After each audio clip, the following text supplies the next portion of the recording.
Hey, what's going on, guys? So I'm gonna go over the JDG versus KT game one. The first thing I want to say, based on the draft, is looking at the bands, looking at the picks. Clearly JDG put a focus on BDD with two bands on mid, and they took Ori, which typically leaves you either a few melee mids or a Kali. Like that's basically all you're left. They took Aphelios, and we've been seeing Aphelios getting a higher priority. I don't think Aphelios' first pick is necessarily a ideal thing, especially because he's not actually that great into Oriana. But regardless, they took him because they didn't know what else they wanted to take. These guys took Zeri Rakan, and then we're seeing another enchanter paired up with Aphelios. Personally, like the first three picks that we see here, Ori, Zeri, and Rakan are all great for Silas. And they already had Seju, so Silas has a lot of good options. He actually would be pretty good, especially seeing how these champs are. It would be my preference in a lot of ways because bot lane is not going to have too much interactions. Top is really spicy. Like if you're going to do these two picks here, like Jax into this, it's going to be spicy, right? Like this matchup is not simple, and since they have such a Wani, that also gives them a little bit of leeway. And if you took Silas, then you would have even more. It would be super good. But having a Kali kind of, personally, I feel like a Kali makes this harder, and this kind of like devalues like these picks. But we'll see what happens. Renekton to Jax. This is a good matchup for Renekton technically. So we're going to see if Keen is good enough. And then Rao as a jungle pick, they needed frontline in some sense. So this is not the worst. And this ban is not bad. Honestly, like the Wukong ban, because if he chose a tank top and then they had like Wukong jungle, like a carry jungle, that adds CC, it'd be a little rough too. That's a pick and a half. It is. That's going to be BDD on the Akali. Not necessarily one of our more notable Akali players. We'll see what happens, though. I have not watched this game at all, so I don't really have any intel. Exceptionally well. I thought that the Silas angle was looking good. I feel like that helped block away the potential Maokai pickup. And then going for this now to have all that permafrost synergy, actually a really cool idea here from I wonder if they could do anything level 1. I mean, there's always cheeses that you could do with Rel, but they're not exactly ideal. Jax does not want to check the blue late, so he's going to start in lane with Renekton probably. In theory, they could leash they could leash Kanavi. Yeah, it feels like in theory this could work against the JDG style of play. But we'll see. Like I said, part of me thinks that JDG will play for bot anyways and just let 369 soak, which they do so often. I don't think that's the right idea based on them having these two picks. Because if Jax becomes a nightmare, like he definitely, yeah, I mean, he'll be a really big problem for their comp.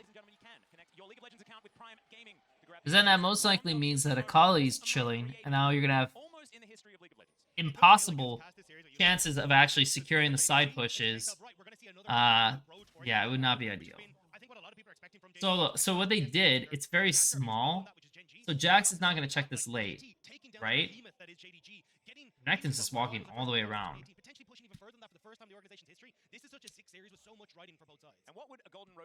I really would prefer if Renekton did not do this. In theory, like Renekton should have stayed in lane, even though Jax pushed him out with the brush. And if Jax goes and wards this late, if I'm Renekton, I can at least stand in front of him and tempt the Q and get a little bit of a better trade. So that was a small mistake. IMO, like, yes, he does want to check. I know why he moved, because he's thinking, okay, well, what if they just cheese our top camps and stuff like that? It's actually not that great for them. So flash for flash. And BDD's getting shit on mid. So since they did flash for flash, now they have the vertical jungle. Because they can invade and start contesting, so this is the best they can do. So 369, he already ate a shit trade. He can't eat anymore. He's got to just chill out. still very reserved. We'll see. I don't think there's a window here because Cuz instead is, they seem to be aware that Kanavi's probably taking their bot side, so Cuz wants to just ensure that he can actually keep up and farm, clear the jungle, and as long as aiming on the hands don't... Now, these guys have a couple options. One, they can keep pressuring in the bot side, but they're not really going to get much off it outside of Zeri getting a few hits. And then the other option is to pretty much, well, pull the camp, pull the wave, and then get an option with Raul gank, and then rebuild, crash, reset. Like when Seju's apparently going to come bot. You do actually see Keen able to get the early pressure. Both of them also going for double Dorans, so really putting a lot of importance on maintaining early combat power and priority here. And right from the get-go, looks like a lot of pressure is being put here as missing. As long as you keep hitting those feathers, you're going to be feeling amazing as the... So 369 TP'd back, just as a note, because he lost so much HP. So most likely when he cleared the wave, I'm going to assume he TP'd back. And then, you know, based, had full HP, bought an extra deep Doran's item, and it is what it is. So notice, and I think one little error, and it maybe we won't even call it an error, because perhaps aiming swapped to blue gun by the time here. So he has purple, and so they can keep contesting this if they want to. But once aiming gets the blue gun, he's going to stall out the wave more. So in their eyes, with JDG's duo, they did not gank it, so they couldn't turn it around. Or Kanavi just didn't stay around to kind of give them the pressure to just play forward. And then this guy gets close to blue gun. He's going to stall out the wave. They lose their chance to crash, reset, and get an advantage in that sense. And then since Kanavi's going back on bot side because his Raptors are spawning, you know, he did his bot camps first. Unlike Cuz, who is not going to his top camps. He's going straight to bot because he's worried that Kanavi, who has like the first move on bot, might be here. And so he's covering him.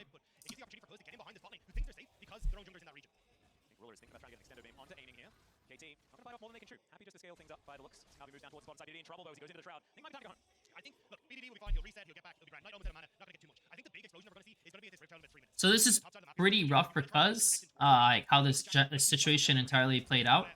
And it looks like 369 was able to build his wave top successfully, crash it, and now he's kind of chilling. And he just has to make sure he doesn't die when this crashes back. So that's why you see Kanavi coming straight up, because he's like, okay, well, like, we gotta make sure this shit does not happen. This guy hit level 6, I hit level 6, okay, let's fucking do it. He's the first one on here.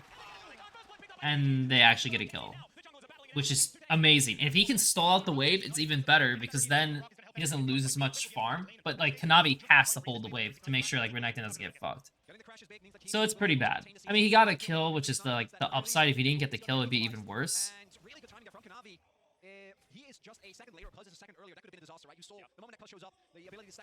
BDD did not go Mercs. That is surprising. He actually went Pen, so he could still get really chipped out in mid.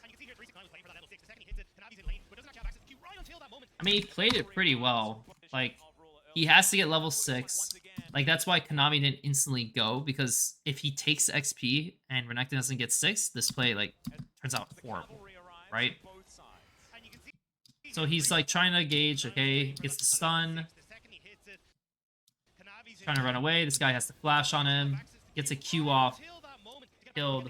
But he played it pretty well. There's also something I haven't touched on yet. Is the fact that 369 still has his flash available. Will allow JDG to set up possible aggressive plays toward a Herald. And particularly, I think against things like the Akali, having that available can be quite big. Do see KT going for the Dragon. We do know post 6 is lane. Decent trades by BDD. Holy fuck. Really? So he has pressure, right? The Ori? The Sejuani in this situation based when? She based here, and Rel was later on her base, right?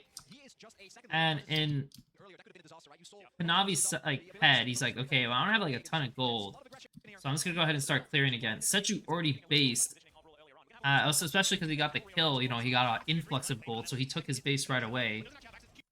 And currently, his bot lane is kind of just on enemy duo. They're on Ruler's ass. Which, I mean, it makes sense in the end. Like, until the Zeri Rakan hits 6, like, they're not going to do too much afterwards. So he's just taking this right away. And then so the Rel, because he has the Ori control, right? He feels comfortable walking in, and yeah, Seju could have been in the dot brush with Lulu, because like Lulu's not showing, and they could have just pushed Kanavi out, but he's willing to take that risk, especially because he has Flash, to just, let me just see. Like, there's a chance I could actually imagine this happening. And he just steals it. And that's so rough. And it's really rough because keep in mind, it's also experience. Dragon has a lot of experience, so he just got a ton of experience for free, plus the buff for his entire team. Yeah. Not ideal.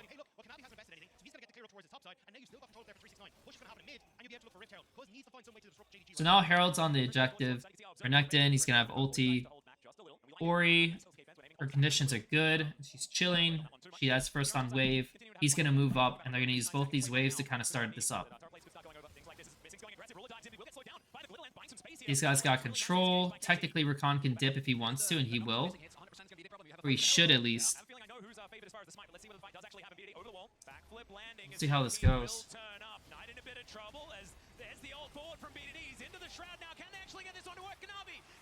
Man.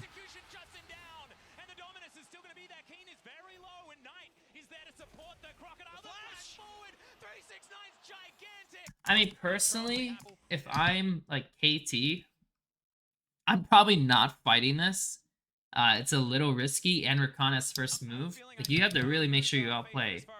And since Jax is coming behind them, they didn't want to just stand here, because if Jax does approach from here, and then these two initiate, you don't have a lot of grounds to play around. I mean, he has Flash, which is good. I mean, they all have Flash, so it might be okay-ish, but the thing is, in the end, and he does not have Flash, and neither does he. So you're kind of looking at these two overall for this kind of fight.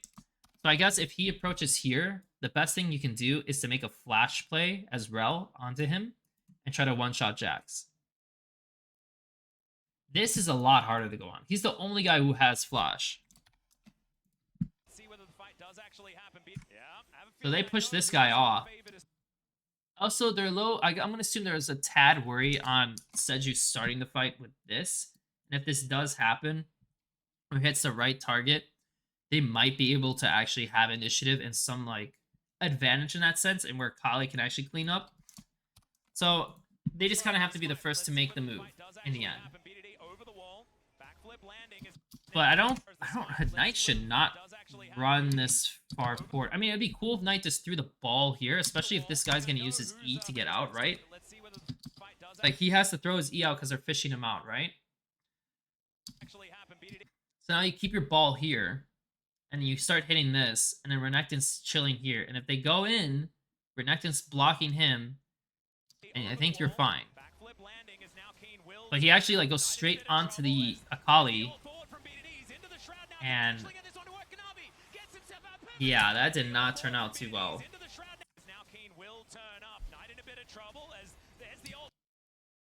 And keep in mind, these guys don't have flashes, but where was the Seju ulti placed?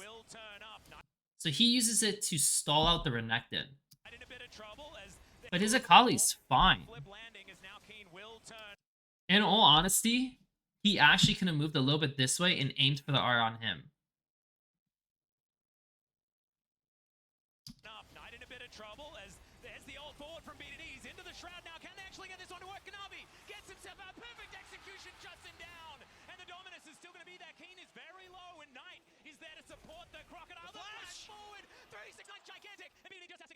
The big thing here as well, missing joining the rest of the team. It's going to be a favorable kill tree for JDG. We'll see if KT pretty close fight. on the other end, and it's that flash from 369 that ends up I don't know. Personally, I don't think Knight should have put himself in a position to run straight into Akali, but they did have, like I said, they do have, like, the first move to actually focus him.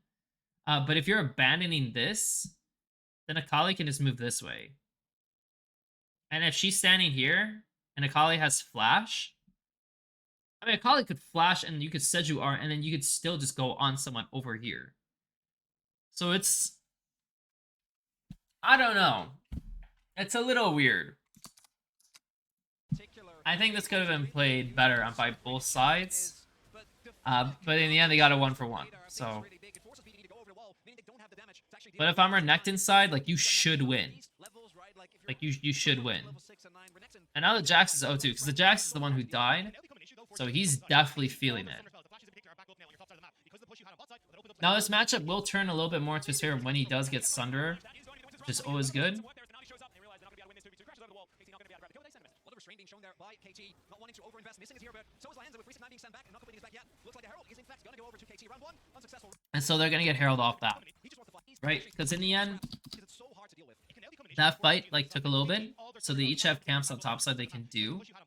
And their Lulu's mid, this guy's mid. Yes, Rel could have gone through mid as well. He should never check top if he does not have the actual right support. He should just chill here and be safe. So that's a 369 error that has nothing to do with anyone else, and it's just a good look by KT. Being shown there by KT, not wanting to overinvest, missing his hero, but so is Lanza with 369 being sent back and not completing his back yet. Looks like the Herald is in fact going to go over to KT. Round 1, unsuccessful. Round 2, they really pick it up. Great read from KT. I'll just say, hey, yes, you have some of these champions that might be more you better utilize at these early Rift fights, but you burnt everything. Now Kanavi trying to match for good in this top side. So Seju has R.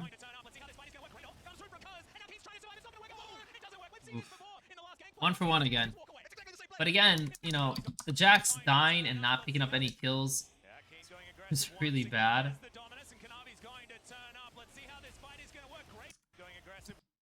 Seju has Q. I mean, okay, I'm going to say right now, I know why he's not throwing his body right away. Like, he doesn't want to get caught by Rel. But personally, he should throw his body.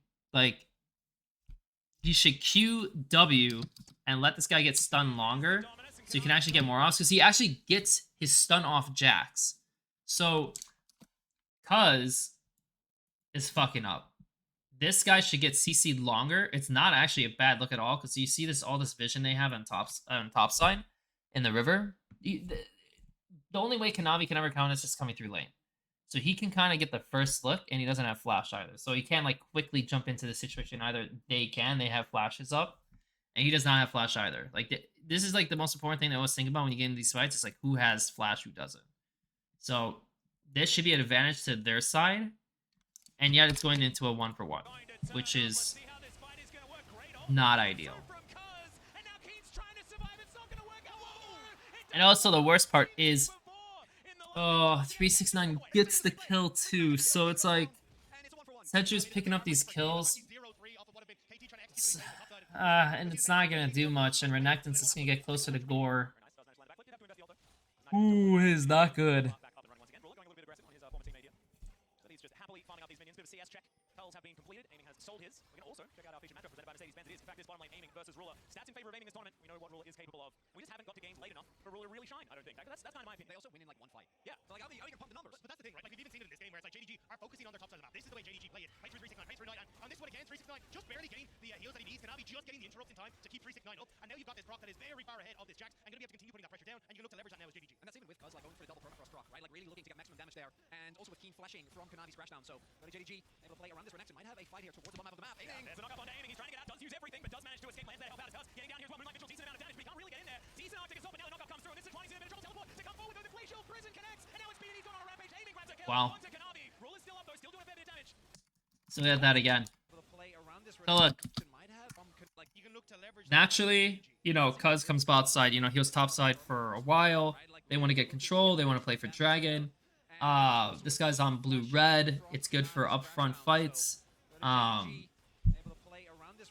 He's kind of like dancing in front of Rakan. They both have flash. This obviously incites a situation, and this was pretty stupid by aiming overall.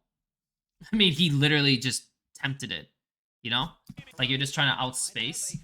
So if you notice, what he could have done is he could have gone up. Don't auto, go up, feint, come back out, and then this might bait this guy to go in and out, and then maybe you get an option. You know, maybe. But also, here's the thing. Look where Lehens is. So Lehens is sitting in this brush, right? Now, having brush control is obviously useful. It's good. But if your AD also is going to be doing these upfront contests like this, he can't be here. Like, he actually needs to be a little bit, like, closer, or he needs to be, like, a little bit around here. So he can actually use his W ability on Rakan. So if Rakan goes in, right, like Rakan jumps in, he'll get polyed, or he can poly this guy, whatever. He has some way to actually counterplay, but in the position he puts himself in, this guy is doing a 1v2. Because he has the E ability, right? Like he could use E to dash and get closer. Lulu doesn't have that. So he literally put himself in a 1v2 situation, and Lahen's put him in a 1v2 situation. So these guys kind of screwed themselves. And that's why we get this, like, little fight breakout. And at this point, typically you would say, okay, that's it. Don't fuck around anymore. That's it. They have TP on Akali. They don't have TPs on JDG. He puts a ward down for this guy to TP, and so the TP comes out. And I don't think, obviously JDG are not thinking about this because Kanavi should never do this. Like as long as Kanavi just kind of patiently plays, this guy's not doing anything. He doesn't have flash. He already used his R with red, and he doesn't have long guns. He does no sniper, so no green, and that's it. They don't do anything. There's no threat. So for him, like, yeah, in theory, if he goes in and this guy doesn't have TP, this is good because there's no threat. But, there's a big but, they do have TP. So TP comes through, and now Kanavi looks kind of fucking stupid.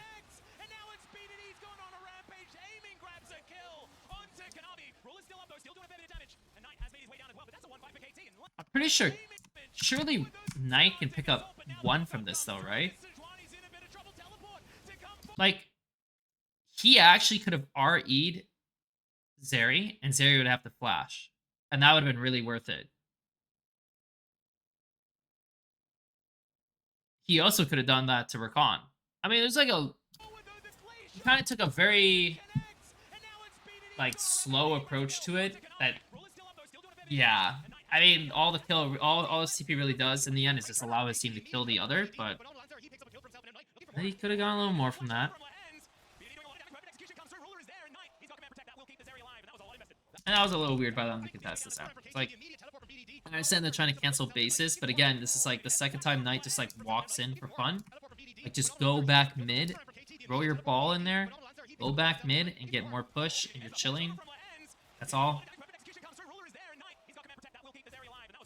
That is going to be Lahen's trading his flash for Knights. I think it's a trade you'll take any time of the day, particularly with that Akali in a side lane. A lot of pressure coming out. KT, they want to pull out ahead. It's also just a case of accelerating this Akali to a position where she can threaten these Also, I don't know if 369... I'm sure if 369 had enough gold, he would have sold his second Doran's item and gone Gore.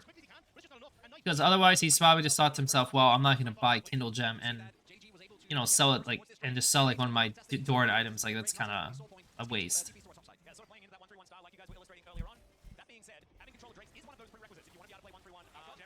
So, in the end, these guys actually get Dragon.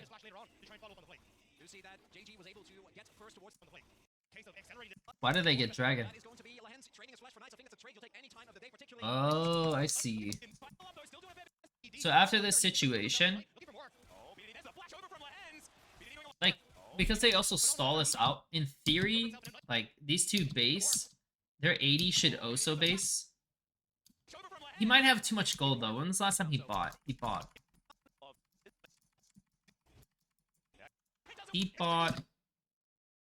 at 1132. Yeah, 115 CS. So he got over 20 CS. It's been over 3 minutes. He can buy something. 100% he can buy something right now. I don't know if he's waiting to get a BF, and that's why he doesn't want to, like, base yet. But in theory, if he takes his base with these guys, they're chilling. Like Akali, either Akali, you know, bases as well and has an item, or she just goes back mid. And they should have advantage on the Dragon. Because if this guy's basing now, and he has Herald, he's going to be quicker than this guy, right? So he's faster. He has TP, he doesn't have TP, so this is also a good advantage to have for the situation. This is pretty even, so he just goes back mid, so this is pretty even. this can be even, but it also can be advantage on their side. And then this is mostly even. So in the end, this is like all saying like, okay, this dragon should probably be KT's. JDG, but on answer, he picks up a kill for himself. Trading his flash for nice. I think that's a trade. But in the end, what actually happens is they're just all laid on their bases. Like, because they did this like little play here, and sure, like I'll admit, like I think Knight checking it is not smart, but because they decided to counterplay it, it delayed him, and the Rakan already based, so now he's late, he's faster, he's fast. Well, he's technically slower, but he's faster, so he helps get this guy become faster than him. And he doesn't have R. And yeah. Well, he doesn't even use R in this case. I thought he did. In all honesty, I literally thought he used it.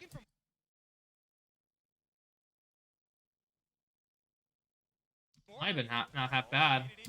In all honesty, because this guy flashed.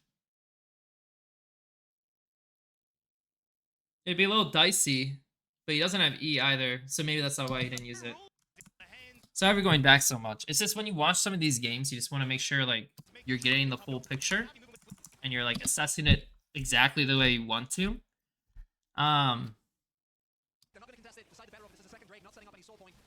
yeah, it seems like the logic falls with Kali did have R.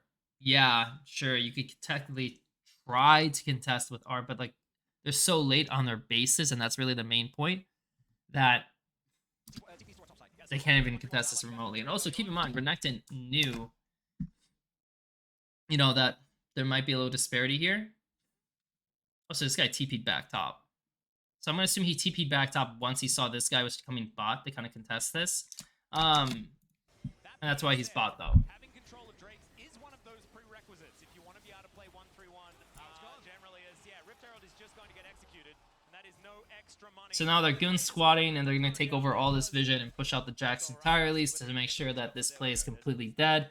But Jax already got quite a bit top. JDG up here, although it looks like with Cuz kind of spotting out exactly where JDG is, they'll buy just enough time for first Herald to go across. Successful Herald. I like your optimism. It's actually really good to see because for KT, whoa, that's a Masquerade Academy snapshot. I was going to say KT, what? They turned back. There's the two in the middle. Yeah, nice.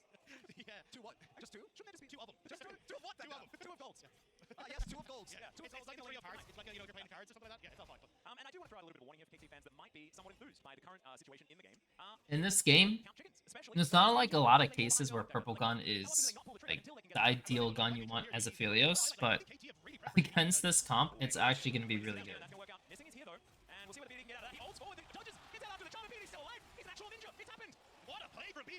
And I say that because the thing with Purple Gun is its DPS is shit. Obviously, it's the only crowd control option Philios has, but more specifically,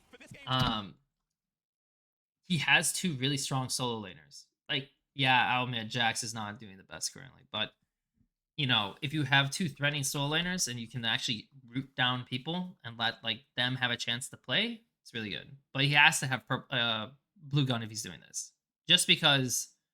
I mean, he needs some form of burst. If he does not have Blue Gun, it's pretty bad. It's like horrible. Like I would not do green purple because that's just kind of pointless. Be a little bit KT favored. He's not ready. He doesn't know how to analyze this whole situation. I'm gonna have to commentate him. I don't have as much experience as you. Okay. I'm not. This is not. So I don't think he's on that cycle because he's on red blue. So yeah, I don't think he's cycling into that. He's gonna do something a little bit different. And then just to talk about this, you know, JDG, you know, they were late.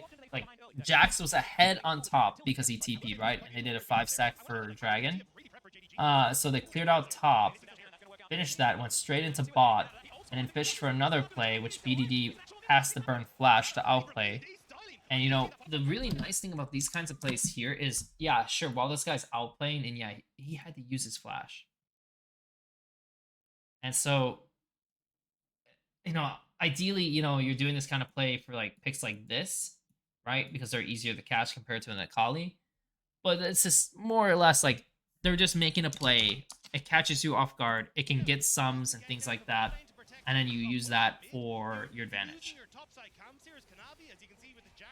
even with blue, KT are kind of running the game here. Still got the cannon. Yeah, kind of. Don't even Jonas. Trying to be happy about that one. That's Kane in the enemy jungle. I can see. And you notice Ruler, he gives a little bit of respect, just in case. Also notice that like Keen was actually like fishing around mid briefly. That's why you see 369 pull off from top. He's like, okay, you okay? I'm checking for vision. I'm being a human ward. You're fine. All right.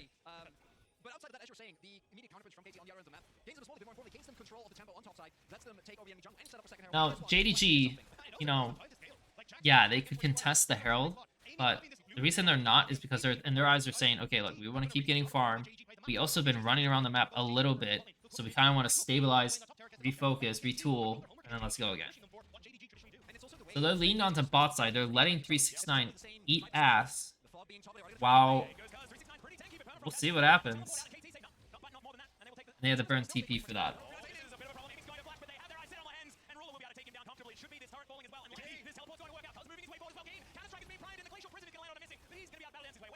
Interesting.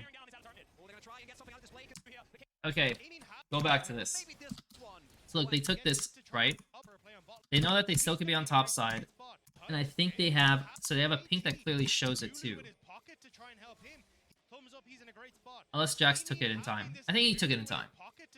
But they kind of have an idea that they could be on top side, right? And if Rel is hovering like Orianna, they're basically fishing for another play on the flashless Akali. So as long as Akali is safe, they're fine. It's like a battle of the weak sides, right?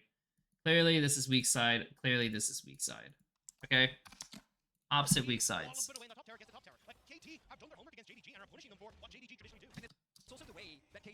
So he used double dash. And so I'm going to assume they're trying to play on this because he does not have dash anymore.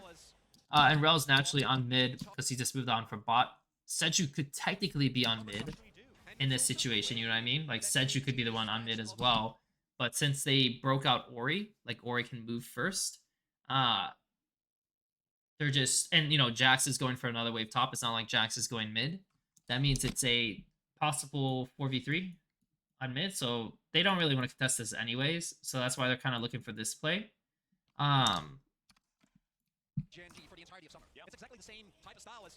So we get stun. Oof. So he doesn't lead with his R, right? Which means Renekton's able to get his ulti off. And Jax is building full stacks. I'm curious if they actually can kill him, by the way. Because if he gets hit by the Seju R, and then he gets hit by Jax stun, there's a good chance he's going to be out of the game from that. But they, again, like, the way they, like, CC layer and, like, approach the initial is just kind of weird. I mean, like, they know this guy has TP, so they also might be thinking, let's save our cooldowns and try to bait this out. And then that's great, but to me, it seemed like they were literally waiting. I feel like they were actually trying to go for a real kill because Renekton used E, right? Like, this guy used E, and this is gone. So he doesn't have that escape. He has flash only. I don't know. I think they actually might have had a chance to burst and kill him, to be honest.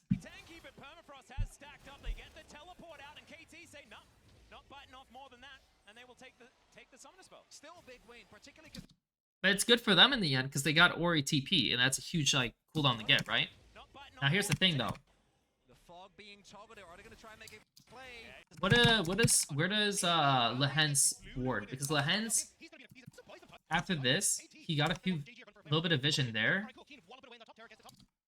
And he wards here, which is rather useless to be honest, because if your Seju's gonna play harder on the top side, that ward doesn't do anything. Ideally, Lehen's needs to place wards like around here and here, just in case, because you're contesting this, right? So this is actually an error by Lehen's, not like actually like adapting towards like what his jungler wants to do. And maybe it's like my error to say not adapting, because if you notice this guy actually starts hitting recall. So he was looking for a one-time play, and maybe he's anticipating his jungler to come back, and that's why he's like, okay, placing the ward. But once his jungler cancels his recall and stays, he needs to go and ward this. Or like something like this. Like, he just has to know if there's a play on the bottom side, because if Rel is not showing on top side, then she's clearly on bot side.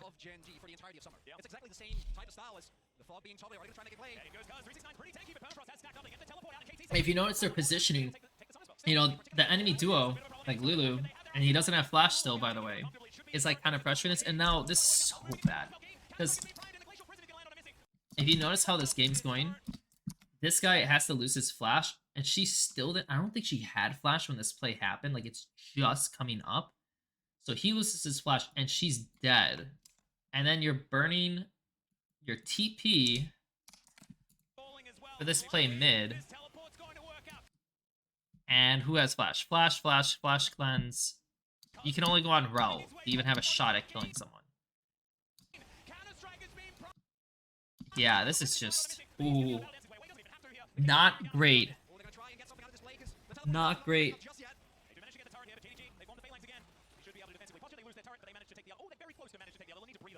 I mean, this is a good moment for KT, though. You get your reset, you're looking at Dragon in 30 seconds time. You just injected a bunch of gold into 2 of your carries, so I think they're in a great spot. Also, 369 with his TP to bot lane, so no TPs at all for JDG on the upcoming play. And KT has a advantage. So Dragon's coming up. 20 seconds. Aphelios, no flash. It's really rough. Allowing you to stay in side lane for much longer. 369, that's not an easy target. Looks like KT don't want to go for it, but we might have another fight on our hands here. JDG, they don't have control right now, but I think they're going to be looking to contest unless maybe Kanadi can have an idea that he might be... Let's see how they do this. Because for Rel, after this play, Rel wants to do... I guess he assumes there's another camp. The only thing, this comes up in 35 seconds, so unless this is like a fat buy, this is a bad idea by Kanavi. Maybe he wants level 11 as well, I don't know. And also, I mean, it's fine for him not to have Rel ulti, because if he doesn't have Rel ulti, this guy doesn't have Sentry ulti either. It's not the end of the world. We have Shockwave. Dominance is coming back up. No Zeri. It's okay. I mean, like, this might be an error. This might be an issue. Because there's a little bit of an ulti difference. So they would have to stall out the dragon if they do contest it, but we'll see what happens.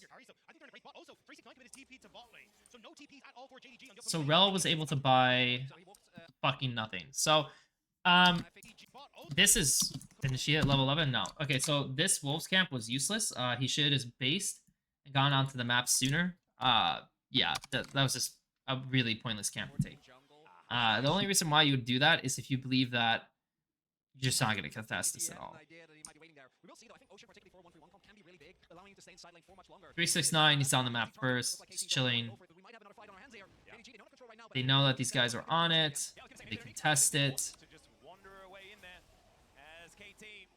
And they do. Okay, so again, this means doing the Wolves camp is bad. They are second to this contest. Where's Akali? So Akali was here first. Yeah, he doesn't have TP. And Ori's actually here first. Okay, I really don't like that Ori's able to get there first in many ways. Like, this thing is in 45 seconds. If your AD is going to take base, just take mid. Like, yeah, I know Ori can come up here and push us out and then shift down. And that's a little annoying. But as Akali, you could have just taken this wave. And then you're just here first. And then you have 5 here. And you're chilling. So it's just kind of... It's a little bit of an error on if you're going to contest Dragon and you know you can be there first and you have some ulti advantages. Like, you want to contest that ASAP. Like, the second it spawns, like, you want to hit it. And so that's what they're going to do. But, like, Akali could be here. Akali's, like, a little late. And so she's not in position fully. And so they actually get this space. Because typically Akali would be, like, here. You know, like, they would have more, like, posing threat for them walking up. But they have none. And keep in mind... Oh, man. Oh. Ooh. Ooh. Wow. Okay, so based on that fight, watch. So they gain access, and keep in mind, we know that there's like a little bit of like ultis that are not set like exactly yet. But watch. So he's flash.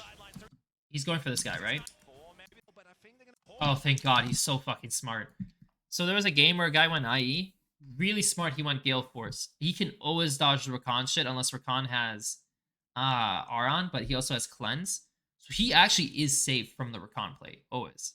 So Rakan cannot do this. Even though he He has no flash. I understand this is an extremely important part, right? Like they want to kill him, but don't overforce it. You know, don't overforce it. Because your Zeri, if your Zeri goes in, she doesn't have flash. She does not have a lot of tools to kind of like wiggle out of that situation. This guy has a killer fucking angle, by the way.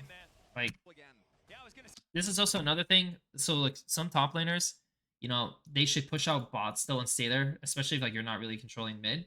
And then you can actually have a flank and, like, control this. A lot of tops, what they end up doing is they just go around and with their team, and then they're all just sitting there, and it looks really bad. So 369 actually has really good angle.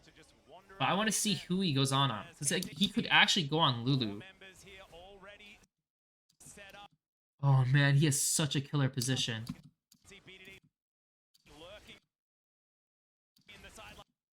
Okay. If he actually goes on Lulu, they win this game though. Win this fight. I think they just anticipate... Either they're not tracking cleanse, or they believe they can kill him before it happens. But what I would have to see from Rakan is Rakan pressing R and E, and he might have to flash as well. But that's like the best way they can do this. And then Knight. It's Knight. I mean, he's just trying to get there as fast as he can. It's kind of hard. It's just, oh man, it's just the cleanse Gale Force. Yeah, the only way this guy can do this, and he doesn't have Rakan R, by the way, because it's still down. So this is actually not ideal. He has to go on this guy. If he goes on this guy, even though he has flash, he'll get him first, I think. He also could have gone on Jax, who's just standing in front. And that is perfectly fine, by the way. Like, I understand that this guy has, you know, like, his blue gun burst, whatever. But it's not like not the end of the world. Because if he went on him and he gets perma-stunned, he's gonna die. Like, this CD, this guy, like, he's fucking dead. But yeah, they just kind of go all out on it. You know, like, once they committed on this, and he gets forced out, what should happen... I'm gonna slow this down a little bit. So he gets stunned, right? Now, if you're going to do this kind of play and he Gale Forces out, you need to backtrack and go on the Seju. Or, like, go on the Jax or something, you know? And he actually could have done that. He's not demounted, right? No, he's not demounted. So, he actually could have WR'd here. So he could use WR, especially because this guy gets knocked up. So he should be doing WR... W plus R, and this is under the anticipation that, like, okay, was this still fine by JDG? Because he does force out Aphelios, which is good, right? It's just, what do you do afterwards? Because if he goes on this guy, on Lulu, they definitely kill Lulu. I know that for sure. If they go on Aphelios, he can get out, and then Lulu still has some CDs. Also, the fact that he did not flash the Rakan W is so fucking bad, by the way. He needs to actually identify this, because if he WRs, he's going to soak up these two people here. These two people are going to get caught up. Ori Ball comes in. Both of them are fucking dead. This guy has to run because he has Renekton on his tail. It actually turns out rather good. It's just, it's not that great if Lulu actually flashes. You know what I mean? Like, if Lulu flashes up here, and she hits, she could actually peel this guy. It's kind of bad. It's pretty bad for JDG. Because this guy's going to come from behind, and Ori has to stop him. But at this point, this guy's already kiting, getting a ton of damage, and then Zeri's trying to play catch-up. Yeah. I think that's how the best way I can call this fight.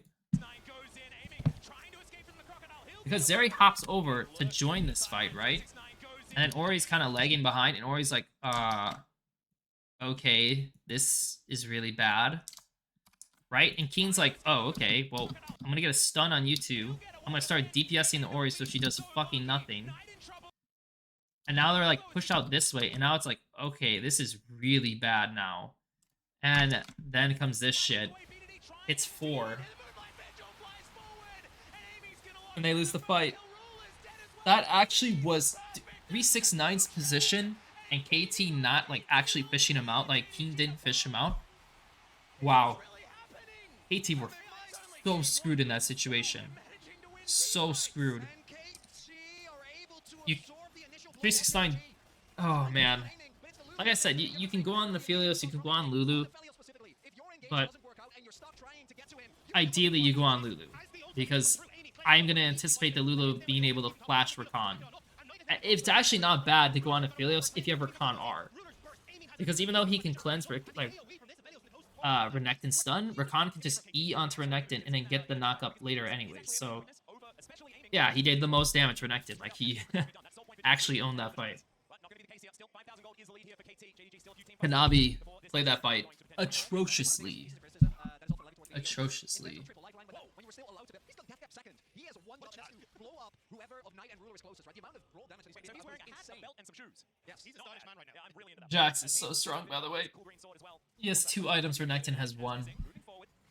Jax has no kills and he has 2 items. Holy shit. No way Renekton ever fights that or beats that. And BDD rushed decap, so he's like juiced. Wow. Yeah, KT are really strong. This actually looks like a KT win at this point.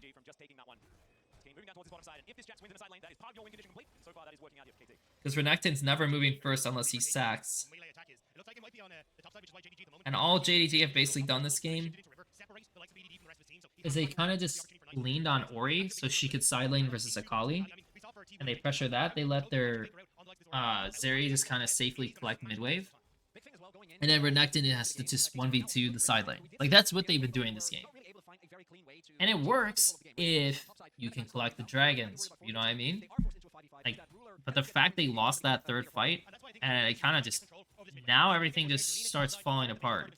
Because now the Jax is strong enough to just push out the Renekton. And Akali, like, will keep making Ori have to get help to get released.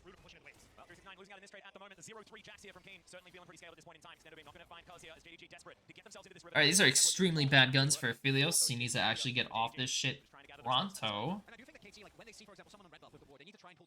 These are still pretty bad guns for Aphelios. You see as well, JDG actually hold on pretty decently to the vision that they have, which means that KT can't use the fact that BDD and Keen both are hard winning inside. Yeah, and I think the problem is as well is BDD is just hard pushing his weight a little bit too much. I think you need to sync up your waves so you can actually try and get that with mid and top and the same time or two on top side. We haven't got that. Now we've got a dragon and now we've got an opportunity for that was good. Maybe look for something when we see tagged out. 3 items for aiming. Keen also lurking here. 369 takes down the chickens. So Aphelios is using like his range to just kind of get a little bit of poke damage. He did use his Gale Force, which is, I mean, he only used it because he has Flash. And now JDG, because like they just been getting out pressure this whole time, they lose the next drag, and now the end of the world begins. Because they're stuck in a situation where, like, KT don't even have to touch the dragon. They could just keep doing this, and they'll win the game. Like, even though Ori's a good scaling champion as well, same with Zeri, it's not the same as enemy comp. Even with how strong Keen and BDD are, you gotta imagine that at least one of 369 Knight or Ruler will be able to survive the fight and go from there. Do note also the Knight's Vow on Cuz, which I assume has been put on aiming, try and keep him alive throughout the initial burst. That might come through from JDG. Bearing down on this very injured turret. Never so damage. I'd say damage is probably the word we could go for. BDD. So here's the Renekton. He gets a rare move. Push. Did one wave push, which feels pretty bad, as like any side laner getting only a 1-wave push is pretty terrible. I think knows that there are too many bad guys over that wall. He's gonna go away. JDG get some control of the topside jungle. Maybe just Going into Sterix. Vision coming through here is missing always. Looking for these angles. BDD might be the target. You can really feel it. JDG just trying to find. They're still fishing on the Kali. Missing has no idea. Teleport's going to come in. Can Cuz manage to lock his head? He just walks in. Oh, and this time Cuz gets the smite. The Magnus Storm comes through as well, but KT is standing there. Grab Kanabi. Rip the shreds. BDD grabs one. And 369 JDG. I mean, I don't need to show anything here, mostly just because, again, keep in mind how this map has been played out. Like, oops, that's not what I want to do. Keep in mind how this map's been played out. Akali, like, constantly has been shoving this guy in, right? So these guys have been trying to assist this situation. This guy, these two have been attacking this guy. And so, like, he naturally can't really play this shit out that much. And these two are definitely not stronger than these two. Unless, like, you know, they did enough in the beginning where Renekton actually had a clear advantage and then eventually started slipping. And then, of course, these two can push this guy in because, well, you know, like, It's just him. So you're pulling 2 members to defend this guy. You have 2 members that can like force this guy out. This guy cancel these 2. So they like constantly have control. You know, like when you have all these lanes pushing down, all these lanes like pressuring, it's really hard to just like move around and do anything. So when that third drag, they actually had a chance with Renekton here. They somehow got to slip in here because this guy screwed up. You really got to take it. Because if they got that and they like exploded that fight and got the kills, I think they're good. Because I think JDG in this game, we're doing a good job with getting the flashes right. But afterwards, it just kind of they weren't able to capitalize on it enough. And that's it. That's the game. Wow, impressive. You know, for how this game went, for how the early went, you know, I think Cuz could have played the Sejuani like combos better, like how he was CC chaining with Keen, and I think they actually could have picked up like 1 or 2 more kills. And of course, you know, Jax not getting these kills was pretty bad. And then we had some TP turnaround plays. I think Kanavi didn't really play the best this game, but they did get a lot of flashes, which they could expose. Like this situation, you know, that situation really sucked, and that got them this this drag.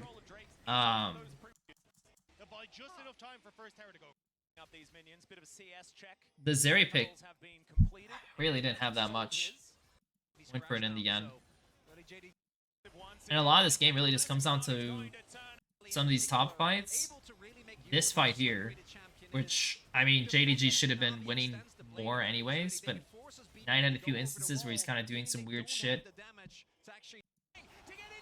And yeah, I mean, just this thing just kind of broke open the game because the game was so close, you know? Like, what was the goal difference at this point? The goal difference was about 2k, but they had 2 dragons. So it's not that much. Sheesh. That was good.